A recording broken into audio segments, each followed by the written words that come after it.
कर ले जिन वर का गुणगान। आई मंगल घड़ी, आई मंगल घड़ी, आई सुखद घड़ी, आई मंगल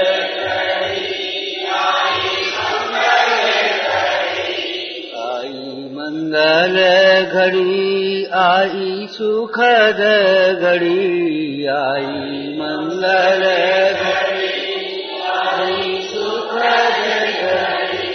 कर ले जिन वर का गुणगान। आई मंगल घड़ी, कर ले जिन वर का गुणगान। आई मंगल घड़ी।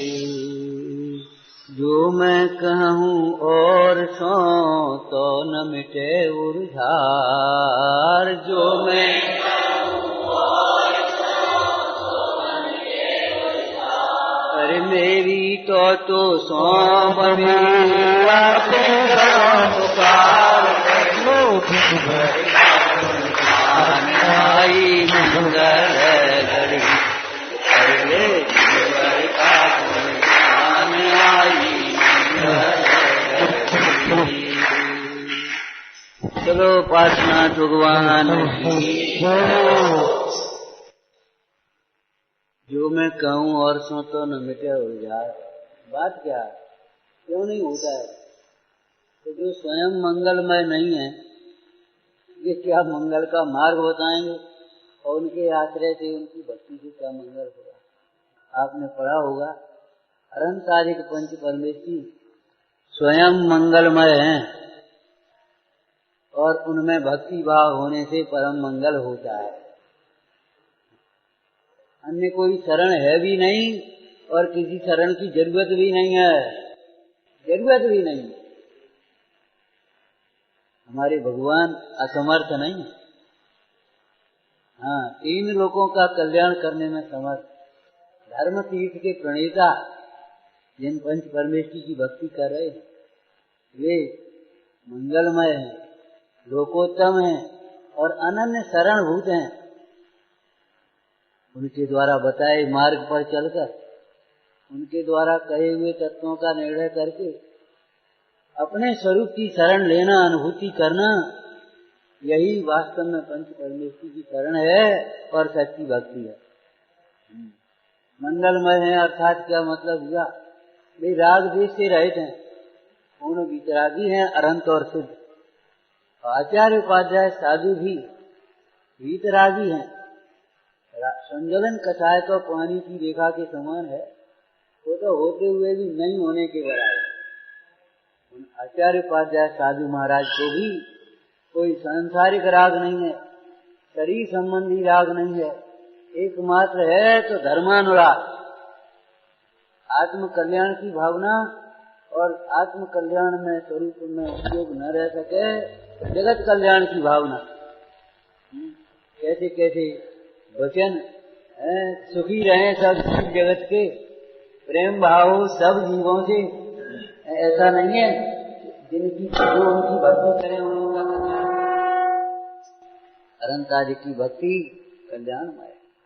और जिन मंदिरों को आप पढ़ते हो, धवल मंगल गान रवा कुले, जिन मंदिर भी भगवंतों की भक्ति रूपी मंगल गानों से गूंजते रहें और हमारा जीवन भी अरंतादि की भक्तिमय हो, उनके प्रति भक्ति रहेगी। तो आपने पढ़ाई है, छोटे छोटे बच्चे बोलते हैं, देखो परमेष्ठी भी 5 हैं और पाप भी 5 हैं। पंच परमेष्ठी से दूर रहोगे तो 5 पाप तुम्हें घेरेंगे, और पंच परमेष्ठी के समीप आओगे तो 5 पाप तुमसे दूर रहेंगे। तो भैया इनके पास नहीं। जैसे कोई वैसा ही लड़का दुकान पर आ जाए मित्र, और पिताजी बैठे हो, अबे नहीं, अबे तो दादा बैठे, अपने आप दूर भगता है। ऐसे जिसके हृदय में पंच परमेष्ठी भगवान हैं, उनके से पाप दूर रहते हैं, और पाप दूर रहते हैं तो सर्व आपदाएं दूर रहती हैं, और सर्व संपदाएं उनके समीप रहती हैं। तो अरंतारिक भगवान की भक्ति ये हमारे जीवन का मंगलाचरण है। समस्त सुखों का आधार है। हमारे ये समझो, अगर इनसे दूर रहे। सवेरे एक बात कही थी, आज स्वाध्याय में याद है तुम्हें या कल कही हो? देखो भाई, पापों से नहीं डरोगे तो चाहे कोई आकर के डरा देगा तुम्हें।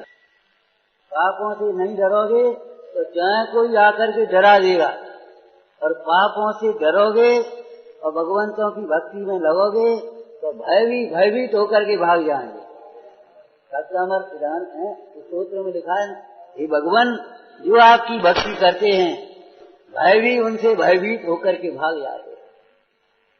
ऐसे भगवंतों की भक्ति विधान पूर्वक अब आपकी भाषा में, आज की शैली में नए वर्ष का प्रारंभ कर रहे, बड़ी खुशी बात है। आपका जीवन, आपका वर्ष धर्ममय हो, कल्याणमय हो, जगत के लिए कल्याणकारी।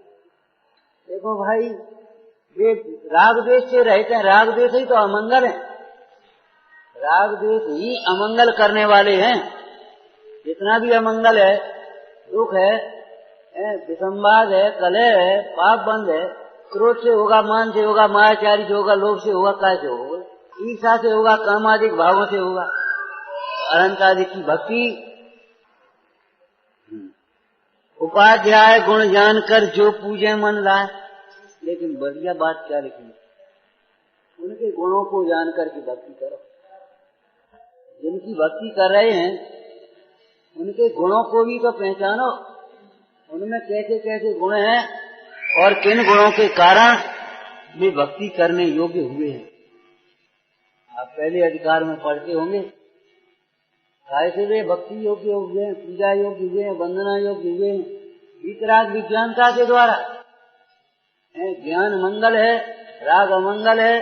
ज्ञान से ही राग जीता जाता है और राग से पहले मोह जीता जाता है।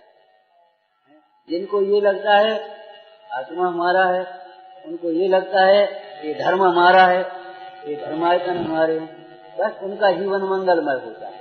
और जिनको ये लगता है ये शरीर ही हम है और ये परिवार हमारा है, व्यापार हमारा है, ये व्यवहार हमारा है, उनके जीवन में राग द्वेष के प्रसंग बनते हैं, कहें संक्लिष्टता होती है। कभी कहीं से डरने की जरूरत नहीं है। भयासा है समय लोभास से, किसी भय से भयभीत होने की जरूरत नहीं है। भगवंतों की शरण में भय नहीं होता, भगवंतों की शरण में आनंद होता है। सम्यक दृष्टि का लक्षण निर्भयता है, उसका कारण निशंकता। तो वही बात यहाँ कह रही है कि देखो, जिन भगवान की पूजा कर रहे हैं, जिन गुरुजनों की पूजा कर रहे हैं, उनके गुणों को जान करके जो पूजे मन लाए। कैसी बढ़िया बात, क्या कहा? मन लाए। मन लाए का मतलब क्या हुआ? मन लगा करके, माने मन में बस जाए, मन आया, ये बात तो मन में आ गई, अच्छी लग गई है। अब ऐसी दशा हमारी कब हो, बस ये सोचो। उस दिन हमने क्या कहा, सागर में, भैया आपके हाथों में जी मोबाइल शोभा नहीं देती, आपके हाथों में जिनवाणी शोभा देती, जिनवाणी की स्वाध्याय करो। सिद्धों से बातें करते हैं, उन गुरुओं से भागते हैं। और उस दिन की भावना भाव जो हमारे हाथों में तीर्थी कमंडल शोभा दे गए, और उस दिन की भावना भाव तो तीर्थी कमंडल भी दूर रखे हो और हम हाथ धरे बैठे अपने आत्मा को ध्या रहे हो। तीर्थी कमंडल का उपकरण है, कमंडल शौच का उपकरण है, तीर्थी संयम का उपकरण है। अपने मन को पवित्र करके संयम की साधना करो, अपने मन को पवित्र करके संयम की साधना करो, और संयम की साधना करते हुए अपने आत्म स्वरूप को प्राप्त करो। आत्म स्वरूप को प्राप्त करने के बाद में क्या करना? अब क्या हो गया? अब तो विदा हो गई। हाँ, जिस सुख को तू बाहर ढूंढ रहा था वह सुख तुझे तेरे भीतर मिल जाएगा। कहीं भटकने की जरूरत नहीं है। ये तो जब विधान होता है तो ही हम कहते हैं, देखो भाई अपने मन को भटकाओ मत, तुम्हारे पुण्य से ज्यादा कोई सामग्री नहीं देगा, और पाप के उदय की प्रतिकूलता आएगी वह भी भक्ति से टल जाएगी तुम्हारी। घबराओ नहीं, न भय से न किसी आशा लोभ से, अपने मन को भटकाओ मत। एकमात्र पंच परमेष्टियों में अपना चित्त अनन्य करो, एकाग्र हो जाओ, उसी में लगे रहो। जिन भक्ति समस्त सुखों को देने में समर्थ है, चाहे अतीन्द्रिय सुख हो चाहे इंद्रिय सुख हो। क्यों? निश्चय भक्ति वह वीतराग भाव रूप है और व्यवहार भक्ति सर्वोत्कृष्ट पुण्य है। और पुण्य के उदय से बाहर की सामग्री मिलती है और वीतराग भाव से अंतर की सामग्री मिलती है, अपना स्वरूप और अपनी क्षमता। तो उपाध्याय गुण जानकर जो पूजे मन लाए। अब मन कहीं और पूजा कर रहे तो कोई लाभ नहीं होने वाला भाई। क्यों? फल तो परिणाम का आता है भाई। और क्या कहा? भाव वासना प्राप्त कर पावे मोक्ष उपाय। भाव वासना करें। भाव वासना का मतलब जो यहाँ स्वरूप कहा जा रहा है उस स्वरूप को देखें। देखो इसमें ज्ञान की चर्चा है उपाध्याय परमेष्ठी में। बताओ ये आचरण का ज्ञान कहाँ से होता है? जब हम अपने को आत्मा समझते हैं और सर्वजीव हमें अपने समान दिखते हैं तो स्वयं यत्नाचार और विवेक का भाव जागृत हो जाता है। अपनी भी विराधना न हो जाए और किसी जीव की विराधना न हो जाए, ऐसी सावधानी हमारे अंदर में आ जाती है। हमें पापों से डर लगने लगता है, धर्म कार्यों में हमारा उत्साह बढ़ जाता है, हमारी क्रोधाधिक भाव दूर हो जाते हैं, हमारे विनयाधिक भाव जागृत हो जाते हैं भाव वासना होने पर। शरीर भिन्न है पर कोई परमाणु मात्र हमारा नहीं है, न कुछ लाए हैं न ले जाएंगे। बिना समझे ऐसी बातें करने मात्र से काम नहीं चलेगा भैया। हैं हम आपको इसमें कितनी बार कह चुके, बहुत पुण्य लेकर के आए हैं तब हम यहाँ आए हैं। कुछ लेकर के नहीं आए ऐसा मत सोचना। अगर कुछ नहीं लेके आए होते तो यहाँ नहीं बैठे होते।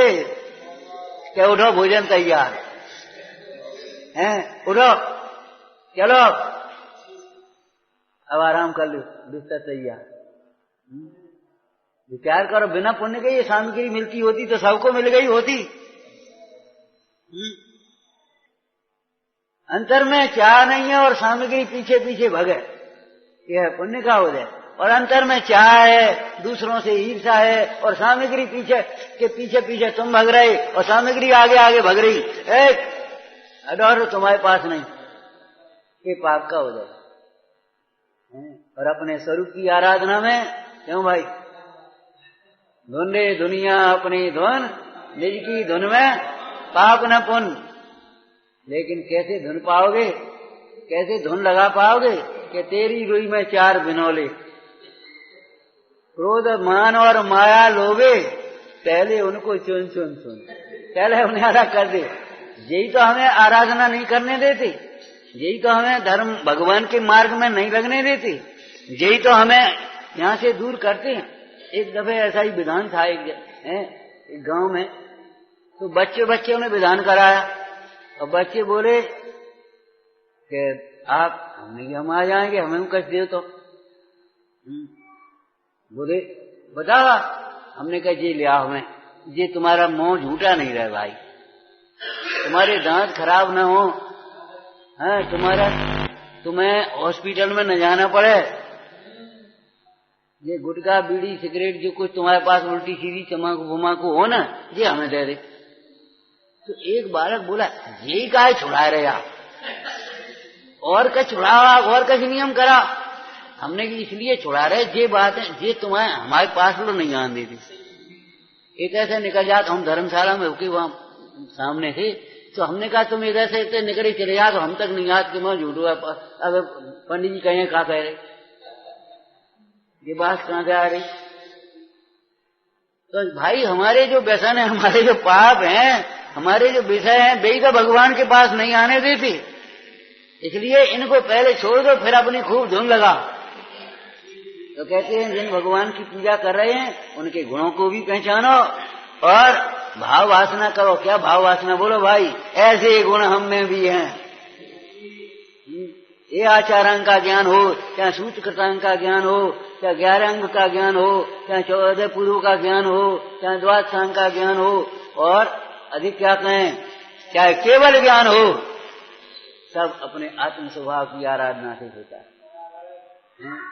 जिसमें लोक का लोक झलकता ऐसा प्रभु का केवल ज्ञान, और जिसमें से केवल ज्ञान प्रकटता ऐसा अपना सहज ज्ञान। ऐसे ज्ञान की भाव वासना करके राग द्वेष का अभाव करके हम भी मंगलमय हो जाएं, इन भगवंतों की भक्ति के रंग में ऐसे रंग जाएं कि दुनिया का रंग, विषयों का रंग हम पे चढ़े ही नहीं, दूसरा दूर रहे। ऐसा हमारा मंगल विधान। और अब पूजा होगी शादी होगी, ऐसी सुंदर बात है। जलो 3 कम 9 करोड़ महामुनिराजों की।